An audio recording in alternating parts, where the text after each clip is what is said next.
Pretty good. Oh.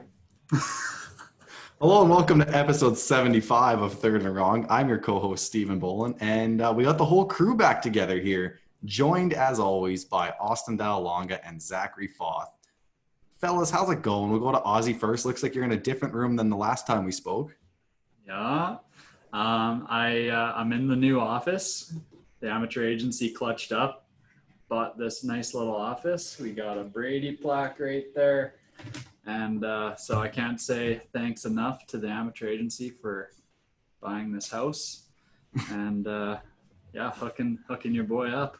Steve, you're next. Sorry, for a house. Yeah.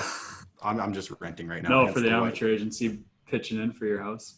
Oh, that'd be nice. Yeah, with all that money we don't have. How did we figure that out? Yeah. Well, I came up with the idea, so naturally I got first dibs. That was in the contract you signed. Right. Zach, how are things with you if Austin's done bragging about using up all our money?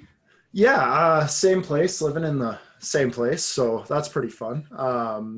Hot. We'll always go to the weather. It's hot, but I'm living the dream as always, so here I am. Awesome.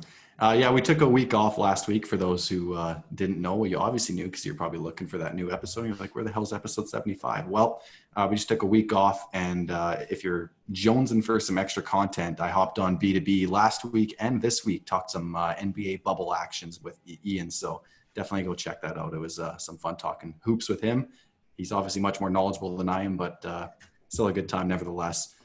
Guys, just yesterday, some unfortunate news. The CFL officially canceled their season after failing to obtain federal funding. The government denied their $30 million request to put through a bubble season, a shortened 6-game bubble season in Winnipeg, Manitoba. And so after failing to get that funding, the owners didn't want to chip in, or it was never really an option for them to chip in and fund this thing out of their own pockets. And thus we have a Grey Cup not being awarded to a team for the first time in 101 years since the First World War. So that's pretty sad news. The reaction on Twitter yesterday was a lot from anger to sadness. I wasn't really in the anger category. I mean, there's a lot of people you can point fingers at, and it's going to be dissected over the next, until we see CFL football again, because there's a lot of work to be done. But, everyone's mad from Trudeau to the commissioner to the players, which, I mean, point the fingers at whoever you want, but at the end of the day, this is just not good for anyone from the CFL down to the grassroots level.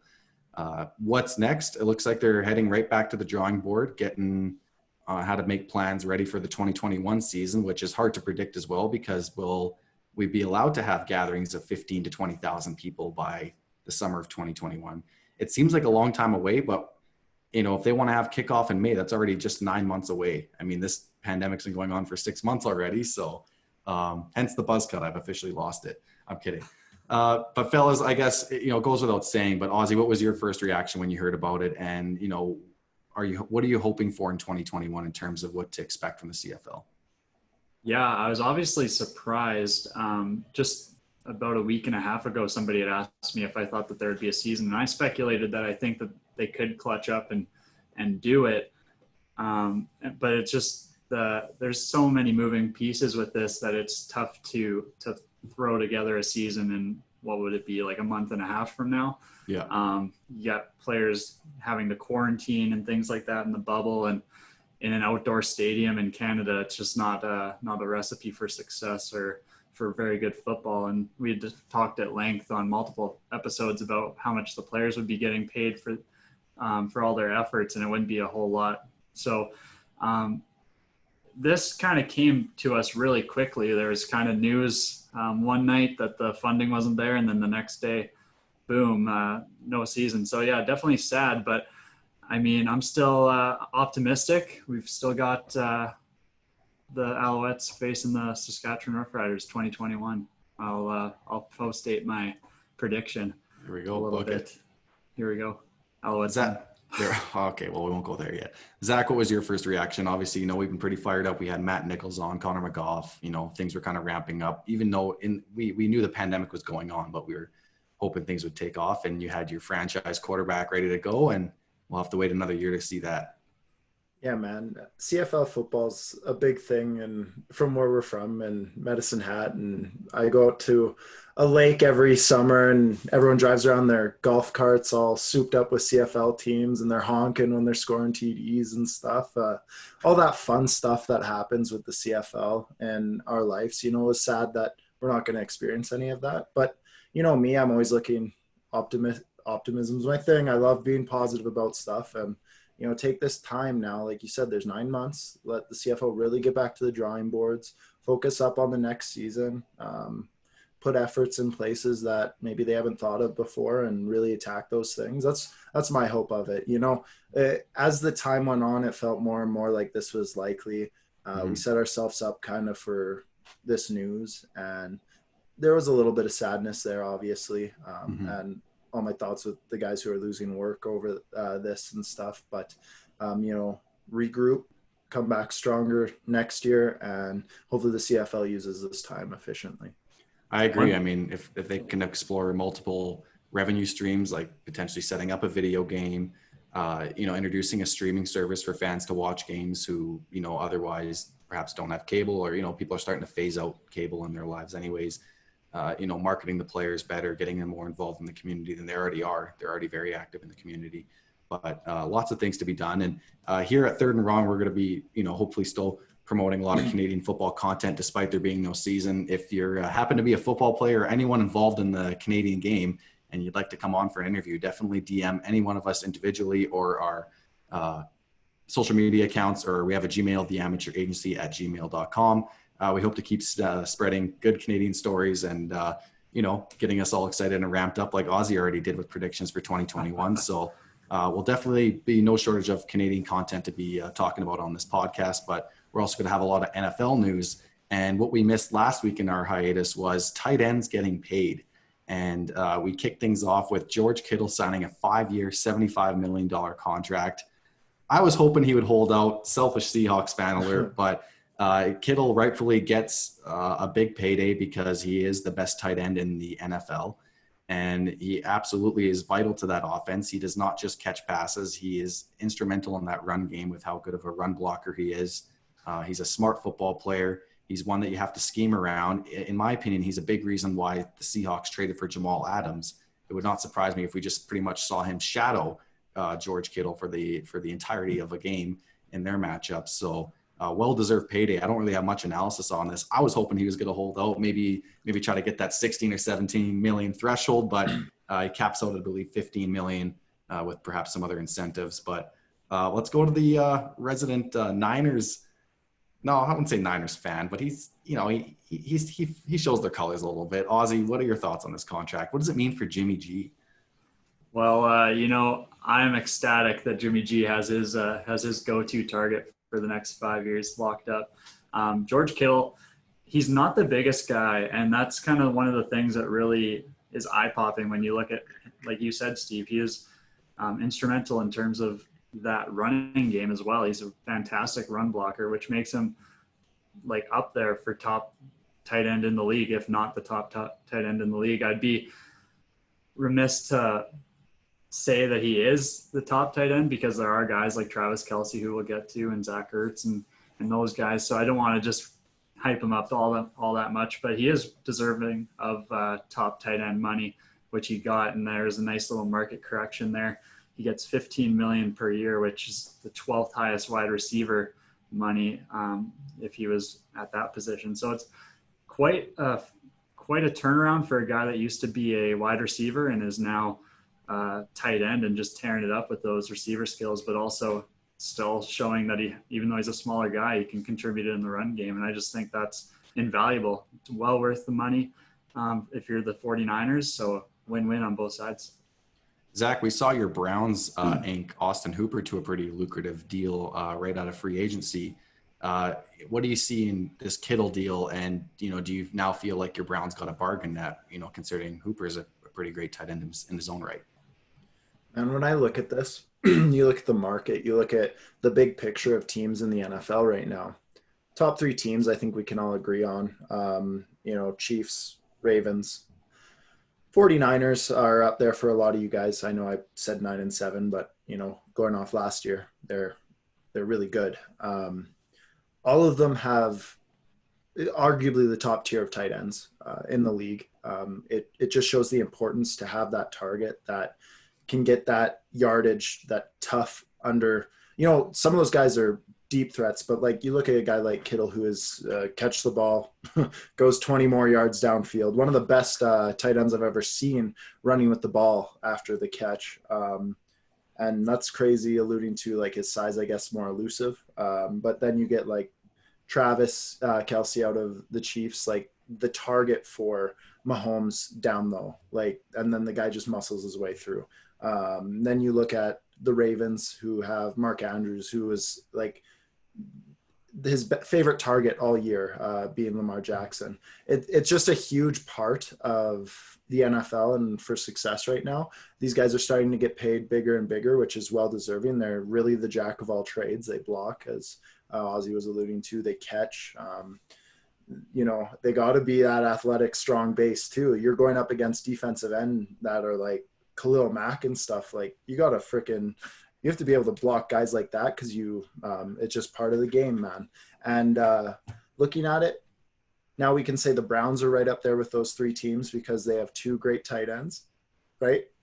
Right, guys? Yeah. They're up there. Yeah. Baker Redemption We'll say that right now. That's right. Just kidding. But yes, in your question, Steve, I'm very happy that the Browns have two viable tight ends, and we also got one in the draft as well. I think it's a big part of a game plan these days. You do look at other teams who don't have like notable tight ends or cycle through them.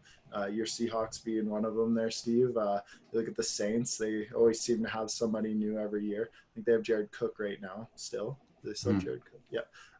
And then I was thinking of a few others, but that was the ones who were in the top of my head there. But I think they're a big part of the game, and they're now starting to get paid like they should, really. So absolutely. And I think one player who's not too happy is Zach Ertz. I believe he's only pulling in $8 million. So he might be coming back to the negotiation table saying like, guys, for what I contribute to this team, and for what we have around us right now, I think I deserve a little bit of a pay raise, because now if he's only making 8, that's 7-8 million less than his peers now, because Travis Kelce just signed a 4-year $57 million extension. I think he still had 2 years left on his contract, so he's there for 6 more years. Him and Patrick Mahomes will be connecting for the foreseeable future. Again, I think a really smart move by the Chiefs. A lot of people are complaining on Twitter. It's like, does the salary cap even exist? And they're wondering how they're re-signing all these key players. You look at Frank Clark, Patrick Mahomes now. Who was their defense? Who's that? Chris Jones. Chris Jones. That was the name I was going to forget. And Travis Kelce.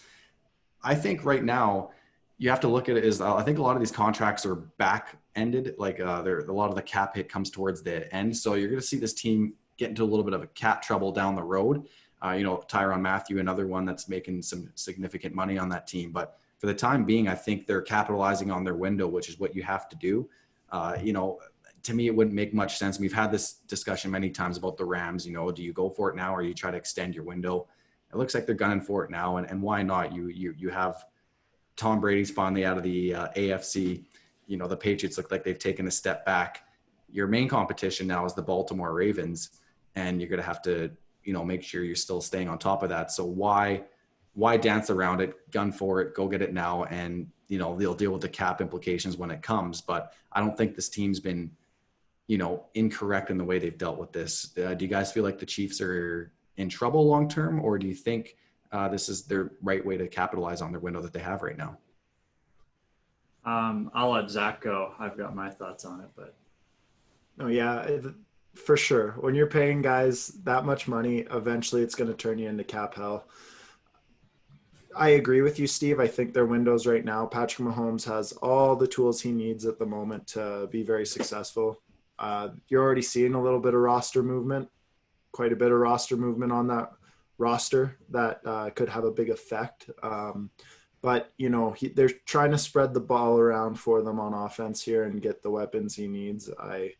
And then signing Chris Jones, Man, now I'm thinking about it. It'll be good. I think they'll be fine these upcoming years, but if they are back end loaded and that depth really starts, if they go win another championship, that roster is going to be depleted. The championship money is going to be out there. Guys are going to go get paid somewhere else, and they're going to really have to ace every single draft to then replenish that roster. Not to speak, they can't trade these guys later on. They're relatively young other than Kelsey. But I mean, I say you go for the window. I'm in agreement with you, Steve. You have to, with Patrick Mahomes playing at the level he is right now. Attack when you can. I know Ozzy don't want to say the same. No, I was going to agree with you actually for the most part because, like you have the window. If you can make it so that way you have the cap space for an extra year or two. Like this year they only had $177 in cap space. Like that was incredible, the work that they're doing. But yeah, even if it's just an extra year and you have this roster solidified for one more championship run, from an organization standpoint, it makes sense to go and get that Super Bowl if you have that opportunity. So I like what they're doing from an unbiased perspective.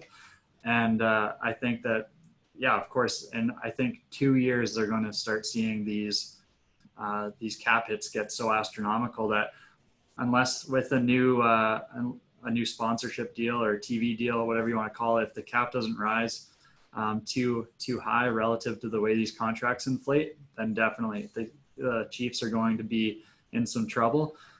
Now, with that being said, if the cap starts rising quite substantially, then they've made the moves that could look pretty cheap in the long run. So, but as everything stands right now, I think that in 2 years, we're going to see the Chiefs just have to dismantle everything and obviously keep Mahomes, but start getting rid of these guys like Chris Jones and Frank Clark perhaps, or whatever, and Matthew. Yeah. It's tough because you say ace the next couple drafts, Zach, and you mentioned the cap, Ozzy. I think those are two things that are, very fluid depending on what transpires with the rest of COVID, because we see college football won't be taking place this fall, potentially in the spring, but that's kind of a crossing your fingers for that. So the draft's going to be really tough to project next season. And then on top of that, they already signed an agreement saying the cap's going to at least stay where it is or go up a little bit for next season. But the seasons after that, if you're only allowed half capacity in stadiums for the next certain amount of years and the TV deal stays the same, or they're just locked into that for 10 years, you might see the cap start to plateau a little bit. And like you said, Ozzy, that could impact what they want to do down the road. So definitely interesting. It looks like they're gunning for it now, and why not? Let's shift gears to the NFC, guys. We saw the Cowboys sign Everson Griffin, who was on the market for a long time, to a 1-year, $6 million deal. And I'm going to mention the Seahawks because he was on their radar, but I guess we didn't have $6 million to throw his way. So I'm very perplexed on what our long-term plan is for the pass rush, considering our second-round pick, Darrell Taylor, is now dealing with a knee injury or an ankle injury, and he hasn't made a padded practice yet since the start of training camp. And so now you're looking at the Cowboys. They got DeMarcus Lawrence, Everson Griffin, Dontari Poe, Aldon Smith, who's going to be, they took a flyer on. And then, they had Gerald McCoy, but unfortunately suffered a torn quad. So that's quite the injury. He'll be out for the full season. He just turned 31 this offseason, I believe. But it sounds like he's going to be there to support the younger players. I saw he penned a pretty heartfelt letter to the fans there on Twitter. But actually, it was just released today. Oh, he's just released? Today, yeah. Oh, wow. Well, that's unfortunate. So yeah. But look for Neville Gallimore, their third-round Canadian pick, to take a bigger role at defensive tackle. He's an absolute unit. And, I think he can really play a role in the run-stuffing game in the center of that defensive line. And I see you smirking, Zach. He is an absolute unit that I would not want to be a guard or a center and have to line up against him. So the Cowboys, guys, I know this wasn't really in our notes, but has your perception shifted at all? Like, I'm looking at this team, and I'm seeing Dak in a contract year, and he's probably wanting to cash in and make some money next year. And I look at the rest of the supporting cast, and I don't see Jason Garrett there anymore. I had them coming in second, I believe, in our preseason predictions, or at least tying the Eagles for first. I mean, we still got to release our predictions, but I see the Cowboys trending up. That's all I'm going to leave it at. I'm not going to get too much more specific than that. Ozzy, what are your thoughts on the Cowboys? Yeah, I really like that front seven that they're building there. You even just mentioned the defensive line, and I really love what they got going on there. That's not mentioning their linebackers, Leighton Vander Esch, and oh man, the other one's escaping me right now. What's that? Jalen Smith. Thank you, Zach. There was always concerns for me about their secondary, but when your front seven's loaded with some talent, even though some of those guys are a little bit older, you got enough to start making a little bit rotation, have a little bit of a rotation there. We saw the Eagles be very successful. In fact, win a Super Bowl based on having depth along the defensive line. So I really like what the Cowboys are doing there. I know this isn't, we're not trying to, never mind, I'm not going to go there. I was going to go into how my background kind of looks like I got some Dallas stuff going on, but no. I don't want to be too much of a homer for them on this podcast, but at the same time, I do really like what they got going on. And I mean, Andy Dalton's going to win the starting job anyways and just be better than Dak. So I'll leave it at that, but like what they got. Zach, your thoughts on the Cowboys? Yeah, I'm coming at I don't have much else to say. You guys really hit it right on the head with that one. I think they're trending up big time. Dak in that contract year, Steve, and the numbers he put up last year. And, you know, we have McCarthy in there. He's a little bit more conservative, I think. But, you know, I think it's fitting right now. And they needed that change. Eagles fans, they should be sweating a little bit. They should be like Tristan should be sitting there with a bead of sweat coming down, even though he likes to be like, oh, they ain't crap. They ain't crap. You know, he's sweating a little bit behind the scenes, and we can all agree and let him know that, yes, you're not sweating in front of us. We know he is just a little bit now. So it's a little, the perpetual bead of sweat just stays on there the whole 8 months. And not just because it's 31 degrees in here. It's not like heat sweat. It's that nervous sweat you get like before a presentation or something, or if you have to give like a talk in front of a large group of people. You know, you just that little like it, and then like it's in your palms, and you know you kind of, and you can't get rid of it, and it won't go away. It's that kind of sweat. It's not just like, wow, it's really hot in here sweat. It's exactly. Yeah. Tristan's a nervous guy now. It's that dry mouth, bad, nervous breath kind of sweat. You know what I'm saying? That's the worst kind of sweat. That's the worst, like before a big test or something. Yeah. So a good visual, and you know, for all our listeners out there.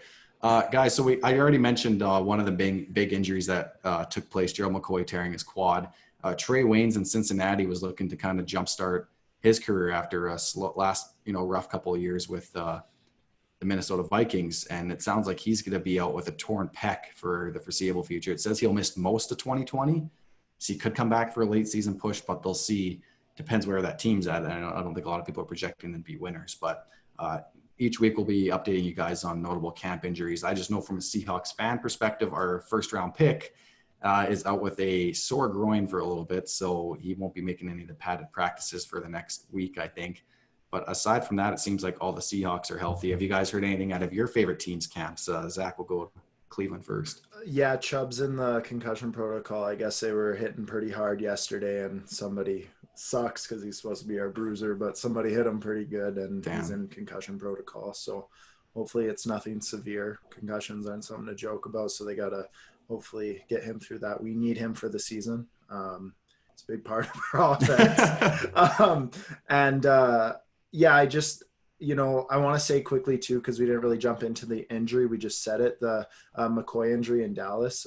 It's a really good thing they brought in Everson Griffin, two different types of player, but it was good that they brought in that a little bit more depth on that defensive line so they can make up for that, unfortunately. But I think with the Trey Waynes one, you know, for Cincinnati, if he was healthy, it would have added a little boost to them. They need all the talent they can get there.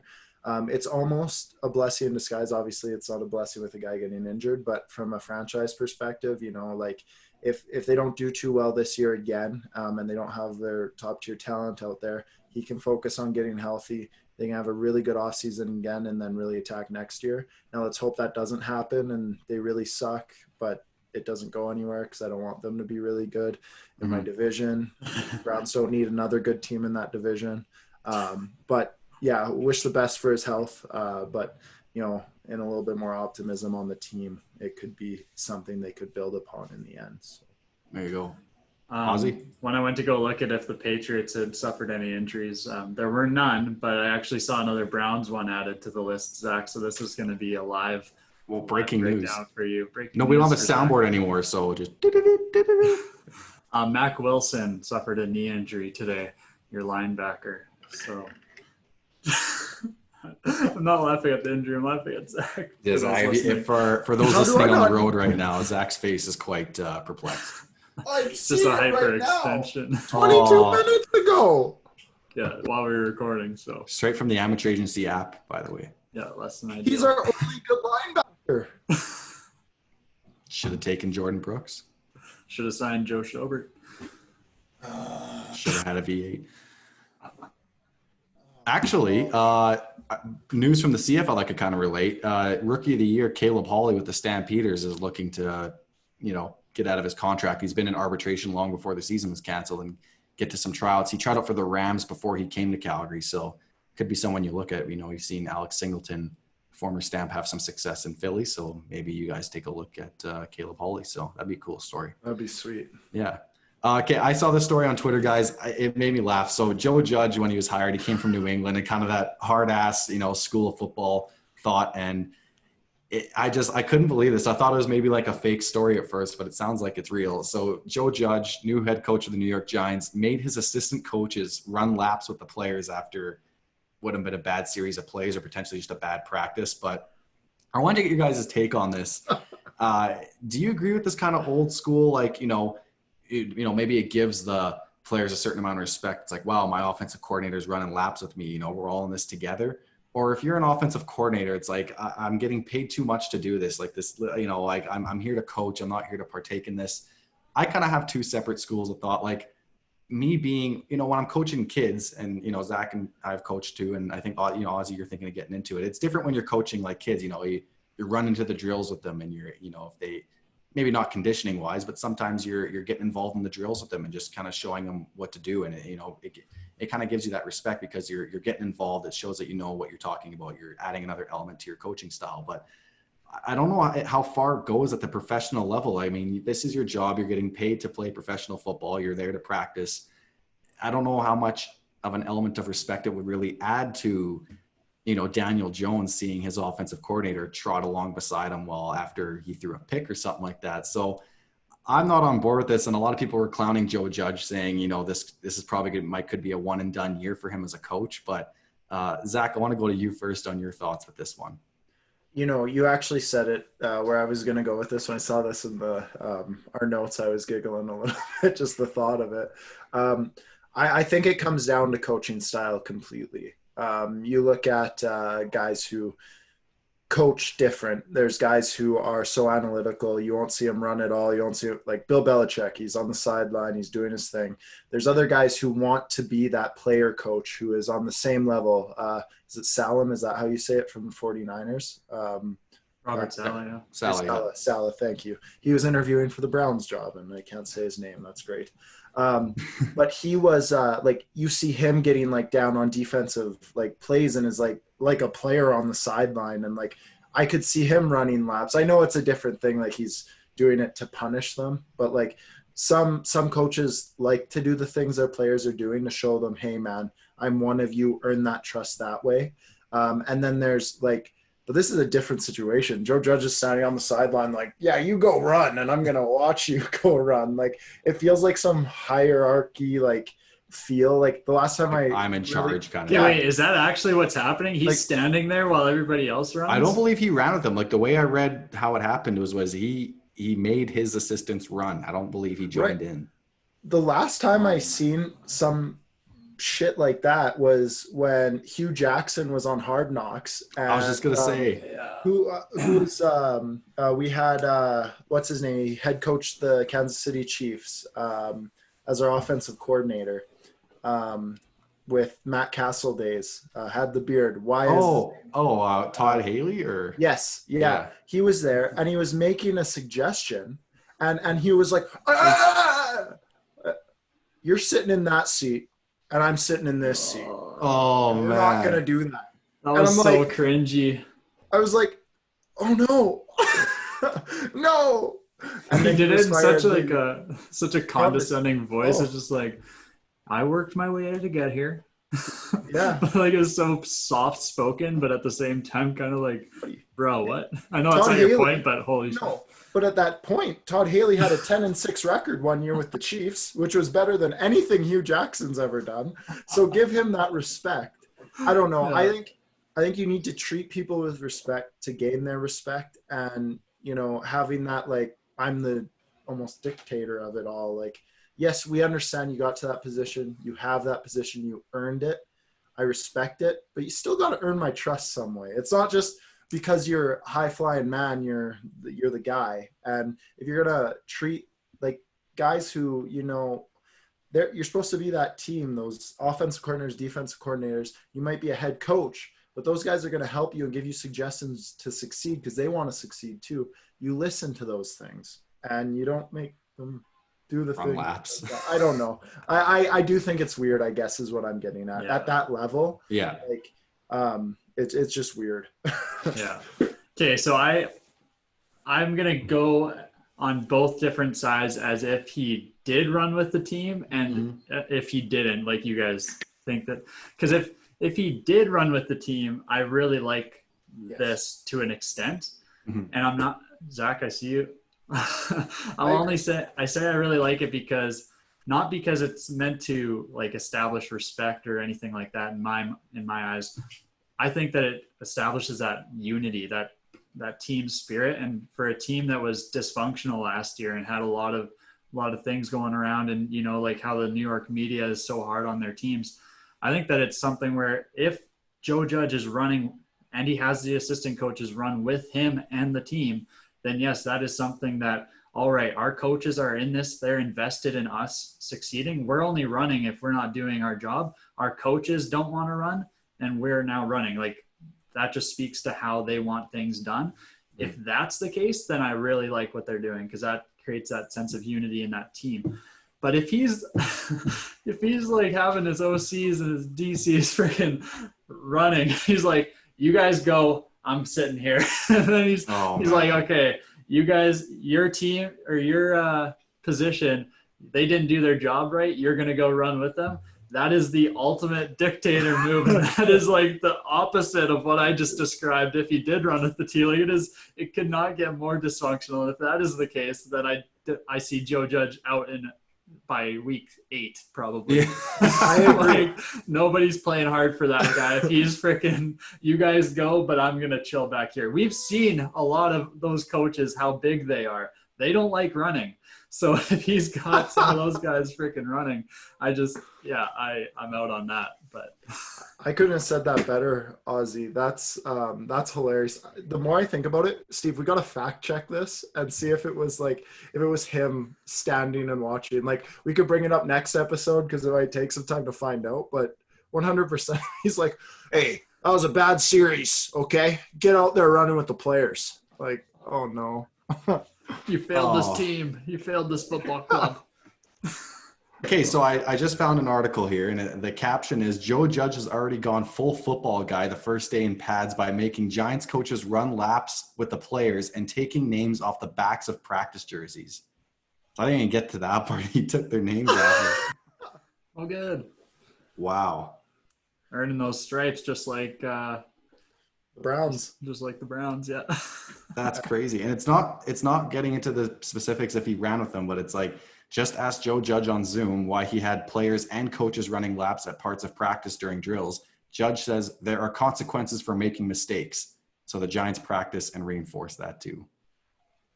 See, if he does run with them, then I'm here for it. He's a former special teams coach, so that's such a special teams coach thing, man. Like, it's just like, I'm gonna come in here and like, you better take me fucking seriously. Special teams is a third of the game, and I'm gonna prove it to all of you by making you run after an interception. He's learned from Nick Saban and Bill Belichick. That guy, Joe Judge, has had some serious mentorship. I feel like he would have ran with the team. Yeah. John Harbaugh is another special teams guy. I actually like the special teams. I do. It's quite interesting. It is cool. We even saw on the CFL, Mark Killam, special teams coordinator for the Stampeders, interview for Edmonton Eskimos. Edmonton Football Club's head coaching position. And unfortunately didn't get it. But when I was at that coaching clinic, everyone was saying how bright of a future he had. And I saw him like speak, and he's a very passionate, fiery guy. So the special team, don't sleep on special teams coordinators. I know I just took a shot at them, but I can't see like, I couldn't see, well, I could see Brian Schottenheimer doing that, but could you see like a analytical, like offensive coordinator? Like I couldn't see Kyle Shanahan doing that, right? Like it's just, it seems like a special teams coordinator thing, or maybe Rex Ryan would do it, but it takes like an old school guy to pull that shit off. It really does. Rex Ryan would do it, but he wouldn't be running. Oh no! Oh god! No! Kevin Stefanski on the sideline. Yeah, right. You would never. Yeah, I could never see it. Everyone's like, "Who's Kevin Stefanski?" I'm like, "Hey, you'll know him." Ozzy, you mentioned Hard Knocks, or Zach did too. Let's talk about Hard Knocks. As the Los Angeles Chargers and the LA Rams in a joint session. I guess the first episode got historically low ratings, which isn't good, but it kind of struck me by surprise because I haven't seen a lot of, promotion of this quite yet. And maybe it's because I don't watch NFL Network as much as I used to. And I, get a lot of my news from Twitter now as opposed to watching TV. But even then, like, I haven't seen any YouTube ads on it. I haven't seen any, Facebook ads. It's been really odd. And I feel like this was kind of a lazy choice by Hard Knocks. I know they're kind of handcuffed into what teams they can pick because a lot of teams opt out, but I would have loved to see, Joe Burrow in his first session, or, Tua down in Miami. I think there's a lot more. The Raiders move. The Raiders big move. Like that would have been pretty big too, although they were just on it last season, I believe. So we already, we already got our Gruden fix, but even, I don't know if Seattle is even on there, but it really been cool. Like Pete Carroll's in probably his final year or two of coaching. You got Brian Schottenheimer, Russell Wilson. You just traded for Jamal Adams. There's a lot of history there. I think that would have been a really cool session as well. But I mean, here we are. We got the Rams, who coming off of a 7-9 season, and we got the Chargers, who have been up and down over the last decade, who are going through quite a few changes. And we'll have a quarterback battle taking place. So that one makes that a little more enticing. But I'll probably tune into the highlights. I might watch some of the recaps, but I really don't know if I'll sit down for a full hour session of these episodes. We'll go to Ozzy first. What are your thoughts on these two teams being featured on Hard Knocks? I mentioned the Las Vegas Raiders move, and I thought about this too, because this actually it's not too bad. I think you're a little hard on it, Steve. I'm not going to lie, because these two teams are also moving into a new stadium, and the Chargers, literally every single game last year, that was a headline, is how Chargers games always feel like away games for them. So there is a little bit of a different dynamic here, and how are these teams going to kind of merge into one home? And like it happened with the Jets and the Giants. And so there's a little bit of an extra rivalry there. So I think that's kind of what they're trying to do, perhaps, is try to build on that rivalry, that LA rivalry that got both of these teams in LA, quite frankly. It's a big market, and they're trying to really harness that. So the teams themselves aren't that exciting, but the dynamic that the NFL is trying to create, I think, is probably what more they want people to tune in for. I never tune in like week to week. Like I kind of just let all the episodes come out, and then I just binge it. So I haven't watched it yet. But I am excited to tune in, because I only started watching Hard Knocks, I think 2 years ago, and it was quite enjoyable. So whenever the Browns was that 2 years ago? Yeah. So that was my first experience, and ever since then I've been pretty hooked. So I really like the camp stories that come about and stuff. And I'm pumped. Mm-hmm. Zach, your thoughts? You had your Browns featured on there. Do you think that benefited them, or was it a distraction in your opinion? I think that subsequent Browns team that was the year Hugh got fired, correct? We went 0-16, then we went 1-15 the year after. That's when we did it. Oh, okay.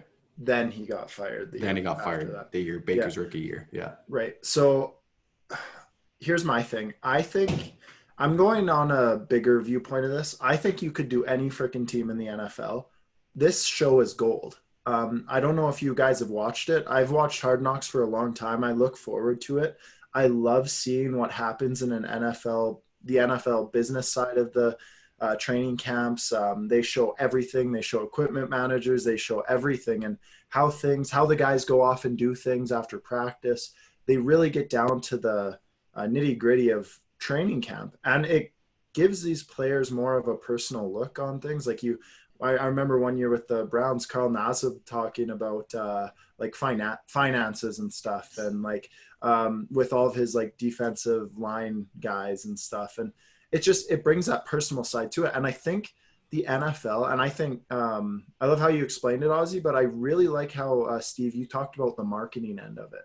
I think this is a gem, like Hard Knocks, making people, it's kind of like the Ultimate Fighter, like what the UFC did with the Ultimate Fighter, brings all the fighters together, but it's a little different, but it's reality. But it's so good and so relatable when you put it down to that. Like it feels more like, you know, it's obviously different, but like when we went and played football during the summer or something like that, you get all your buddies together if there's a football camp or something, and it's relatable in that sense. And you get on that level. There needs to be like hardcore marketing for this. Like we need to hear about this more and like get into it, because I think people can really not only start people who like football, but like people who, you know, are just a little bit interested. It would make them like football even more because they're getting to know the players. And like it's hard in a football with their helmets and stuff to really get to know the players and all that. This is like a great opportunity.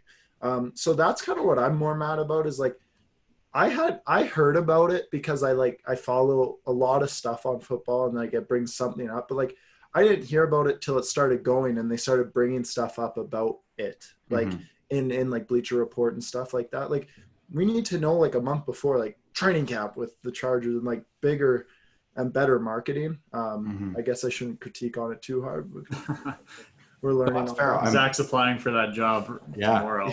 Yeah, they should hire him. Like they did. That pitch alone would probably get you. You enticed me to get back into it, because it's been a couple of years. The one that sticks out to me the most is the Rex Ryan and Mark Sanchez era Hard Knocks. That was really cool. I'm not sure if that was the year Tebow was there or not, but I just remember like Rex and Mark really dove deep into that relationship. And I mean, that was a pretty tumultuous time. They'd been to 2 AFC championships in a row, and, you know, they fell short each season.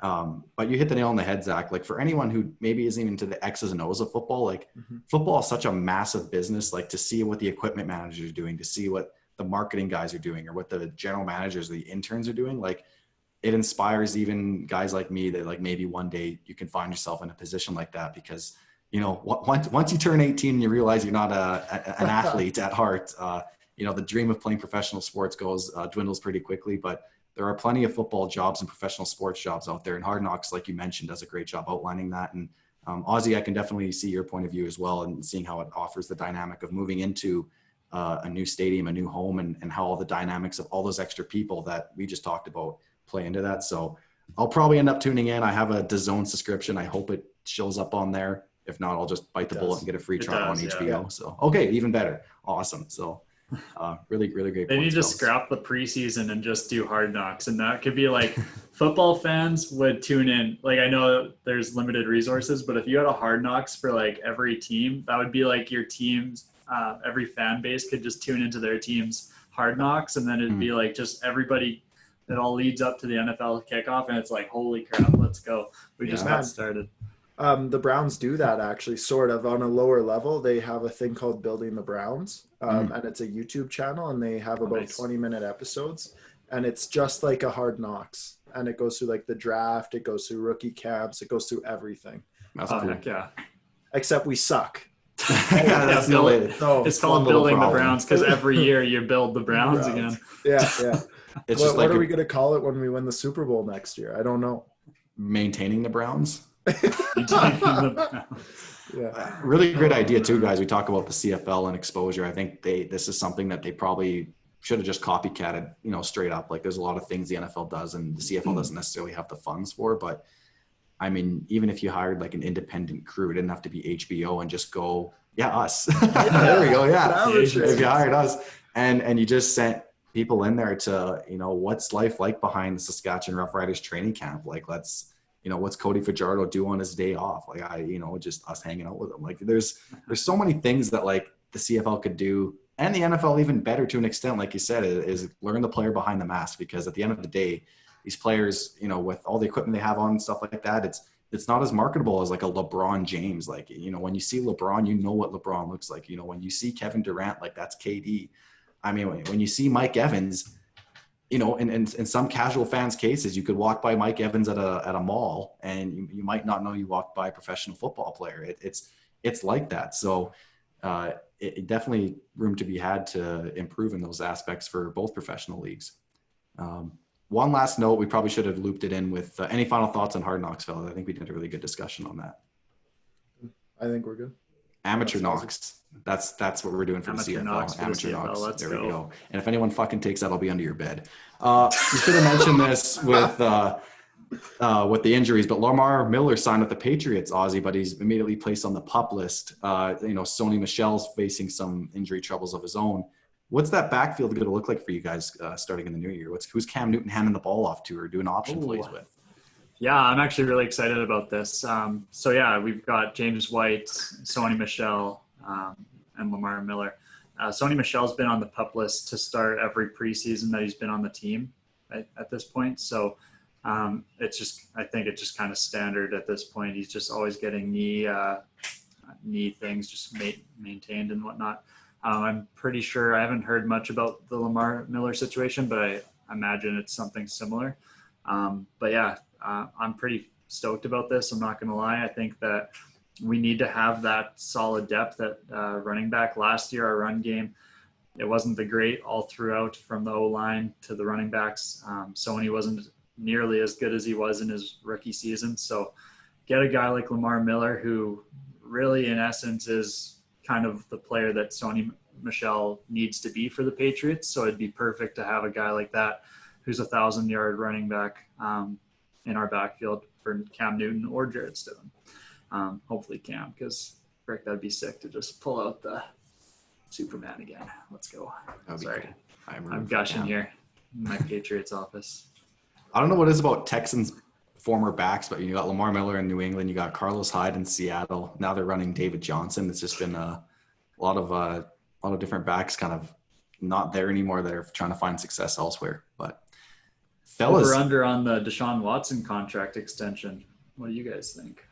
Over under on what? Like how much? 300 million? I don't think he'll get Patty money, but I think he'll probably end up beating Russ. And I'm not saying Watson's better than Russ, but I can just see that being the threshold. If he gets anything less than 35 million, I'll be quite perplexed because he literally is that franchise at this point. So I think you have to pay him. Zach? Yeah. I just threw you guys on the spot there. That's all right. Zach or Steve mentioned the Texans, so I had to throw that out there. I think that makes total sense there. If Dak's asking for 40, Deshaun should be asking for 35. So yeah, agreed. Well, fellas, it was great to have all of us back in the same pod again. It's, you know, a lot of things going on in our personal lives, and obviously, you know, we balance it out the best we can. But really looking forward to this NFL season. As disappointing as it is, we won't have Canadian football to watch. We're going to hopefully line up some interviews, you know, just to get some more stories out there on the Canadian game.